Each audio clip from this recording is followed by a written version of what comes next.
Dulur panon poe poe meletek di belah wetan surup di kulon. Poe kabosen gitu konsisten istiqomah tumut patuh karena parentahna dat nu maha kawasa bari sapapanjangna mere manfaat tah eta teh ayat-ayat Gusti anu tersirat ketingali ku urang.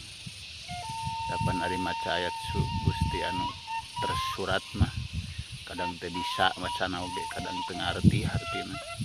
Jadi hartina bahwa urang teh hirup lamun geus kana hiji pilihan kudu istiqomah, konsisten, fokus, pasti suatu saat bakal kepetik hasilna kalabuahna.